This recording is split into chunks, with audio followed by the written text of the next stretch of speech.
What if the person sitting next to you at a gala in a luxury hotel or behind the polished glass walls of a tech startup was lying to you the whole time?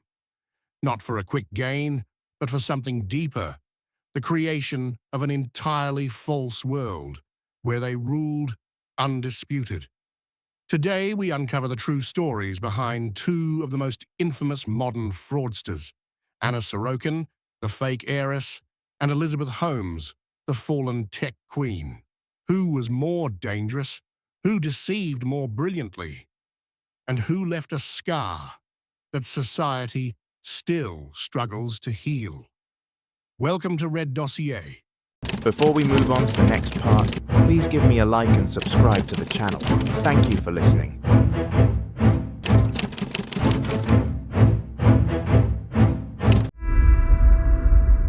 In the world of high-profile fraud, two names stand out in chilling clarity: Anna Sorokin and Elizabeth Holmes. Though operating in different spheres, both women left a trail of deception so artfully woven that millions either fell victim to their lies or became unwilling participants in the spectacle. Yet beyond the tabloid headlines and the Netflix dramatizations lies a deeper question. How did two seemingly ordinary individuals manage to fool the smartest people in the room? Anna Sorokin, also known by her alias Anna Delvey, was convicted in 2019 of multiple counts of grand larceny and theft of services, having defrauded banks, hotels, and individuals in New York City out of approximately $275,000. Her method was audacious, yet deceptively simple. She posed as a wealthy German heiress, seeking to establish an exclusive art foundation, leveraging the prestige of the upper class and exploiting the unspoken rule that true wealth never needs to explain itself.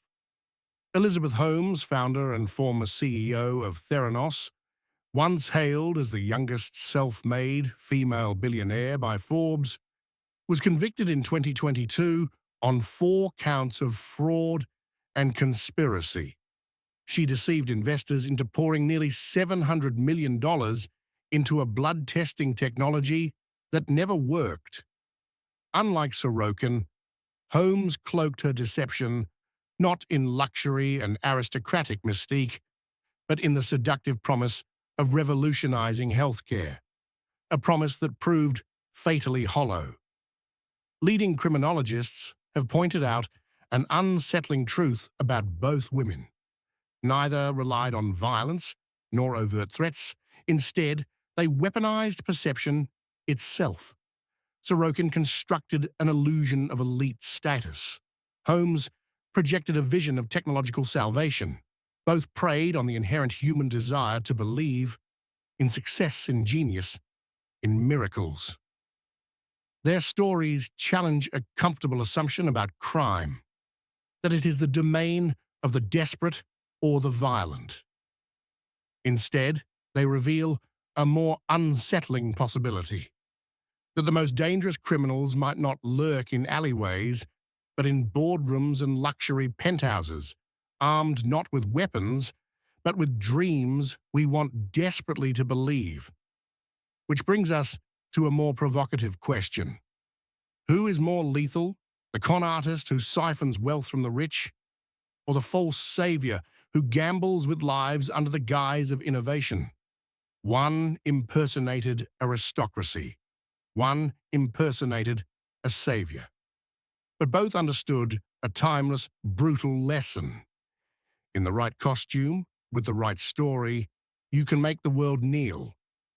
To understand how they achieved this and how they ultimately fell, we must first retrace their origins, not just where they came from, but how their ambitions, their fears, and their ruthlessness intertwined into the perfect storm.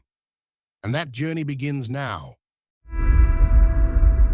Anna Sorokin was born in 1991 in Domodedovo, a small town near Moscow, before her family moved to Germany when she was a teenager.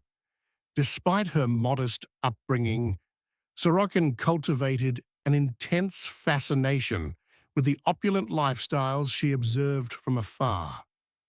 Fueled by a combination of social envy and personal ambition, she gradually crafted a fantasy life in her mind, one where she belonged not just among the wealthy elite, but above them.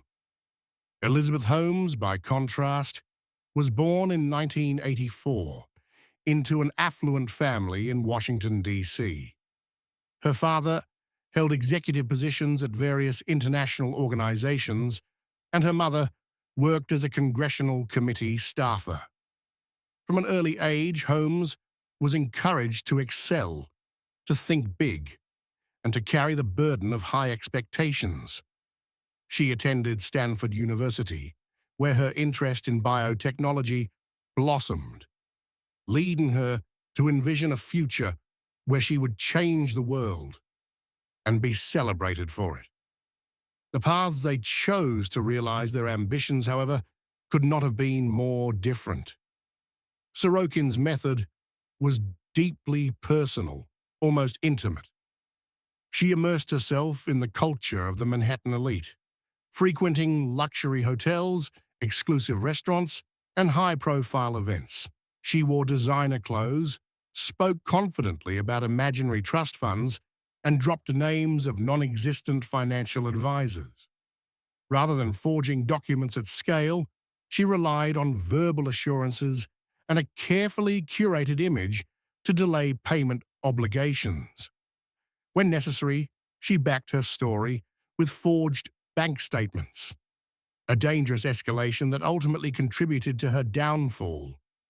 Holmes, on the other hand, engineered a far-reaching corporate fraud. Theranos promised to perform hundreds of blood tests from just a single drop of blood, a claim that, if true, would have revolutionized the medical industry. Holmes courted powerful allies, former U.S. Secretaries of State, military generals, billionaires, and raised vast sums based on little more than charisma, ambition, and tightly controlled demonstrations that concealed the technology's fatal flaws. Internally, she enforced a culture of secrecy, silencing whistleblowers and manipulating clinical trial results to maintain the facade. Psychologically, both women exhibited striking traits. Sorokin displayed signs of what forensic psychologists refer to as pseudologia fantastica, pathological lying, intertwined with a grandiose sense of self. She appeared to believe in her own falsehoods, at least partially, acting with the entitlement she imagined her fictional self possessed.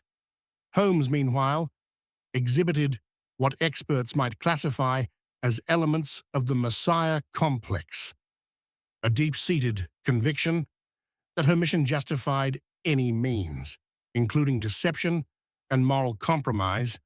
The damage they inflicted was proportional to their reach. Sorokin's crimes resulted in approximately $275,000 in losses to individuals and businesses, a significant sum, yet largely recoverable. Holmes's actions, by contrast, had a cascading effect.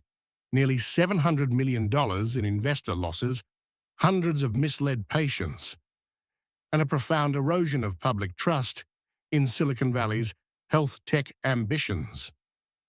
Lives were potentially endangered when inaccurate test results influenced critical medical decisions. Yet neither woman was initially apprehended through careful police work alone. Sorokin's fall began when her unpaid hotel bills and failed credit applications finally triggered suspicion. Her audacity, including an attempt to secure a $22 million loan using false documents, drew the attention of law enforcement. Holmes's unraveling was more complex. It began with whistleblowers inside Theranos, followed by an exhaustive journalistic investigation by John Carreyrou of the Wall Street Journal. culminating in federal regulatory agencies launching formal probes. Their influence on popular culture remains profound. Sorokin's story inspired the Netflix series Inventing Anna, portraying her as a paradoxical figure, simultaneously a scammer and a twisted symbol of aspirational America. Holmes became the subject of the Hulu miniseries The Dropout, a somber cautionary tale about ambition, unmoored from accountability. Their stories also prompt an uncomfortable reflection on society itself. Why are we so eager to anoint new idols, often on little more than the veneer of success? In an age obsessed with image, both Sorokin and Holmes demonstrate that when society's hunger for legends outpaces its demand for proof, the consequences are not just financial, they are moral. Their descent into infamy forces us to question whether the real fault lies solely with the fraudsters or with a culture that invites and rewards beautiful lies. When the illusions finally collapsed, the consequences for Anna Sorokin and Elizabeth Holmes reflected not only their crimes, but also the scale of their deception. Anna Sorokin was convicted in 2019 on 8 charges, including grand larceny and theft of services. She was sentenced to 4 to 12 years in prison, ordered to pay a restitution of approximately $199,000 and fined $24,000. After serving just under 4 years, she was released for good behavior, though she remains entangled in immigration proceedings due to her expired visa. Sorokin's aftermath, paradoxically, transformed her into a cultural anti-hero, a figure simultaneously vilified and glamorized, feeding a society fascinated by audacious rebels. Elizabeth Holmes, however, faced a much heavier reckoning. In 2022, she was sentenced to 11 years and 3 months in federal prison after being convicted of 4 counts of fraud and conspiracy. The federal case against her detailed how Holmes misled investors about the functionality of Theranos's devices, causing financial damage approaching $700 million. Unlike Sorokin, Holmes's deceit had potentially life-threatening implications for thousands of patients, making her fall from grace not merely a cautionary tale about ambition, but a chilling indictment of unchecked innovation. Comparing their cases through a forensic lens, several critical differences emerge.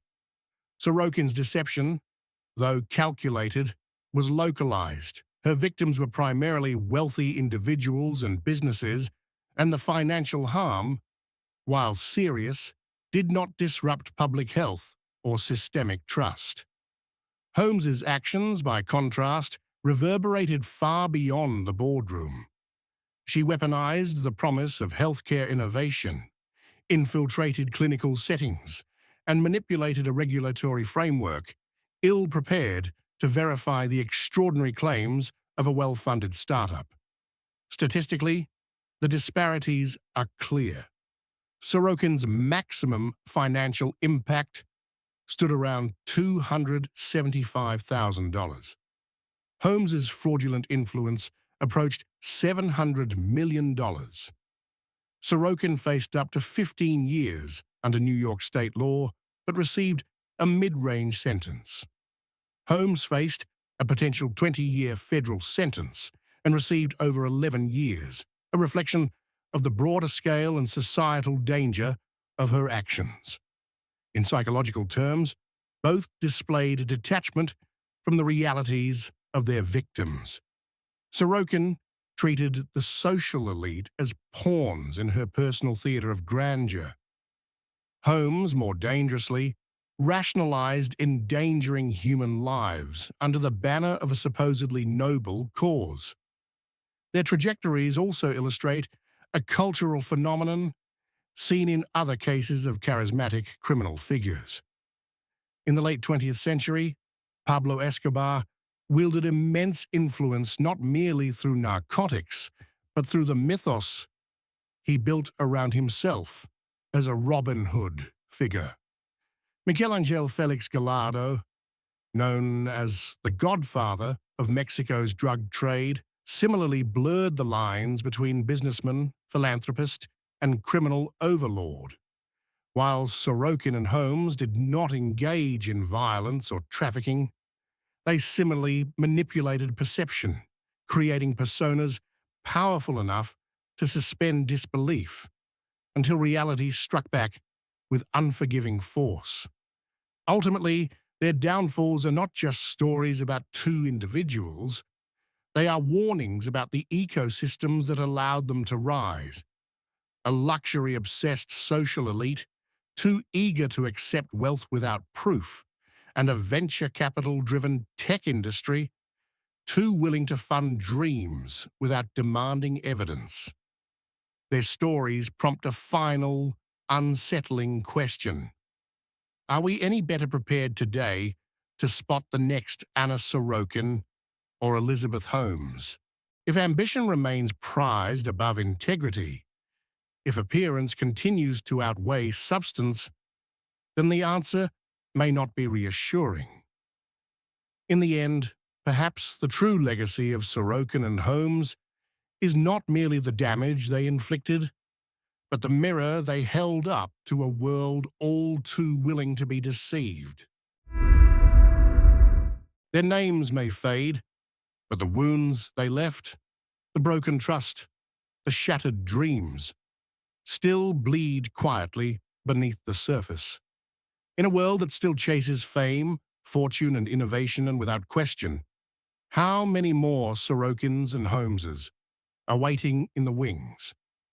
If you found today's story thought-provoking, don't forget to like the video, subscribe to Red Dossier for more deep dives into the dark corners of human ambition, and share your thoughts below. Here's a question for you. Is society more to blame for creating these fraudsters, or are they simply inevitable in a world built on illusions?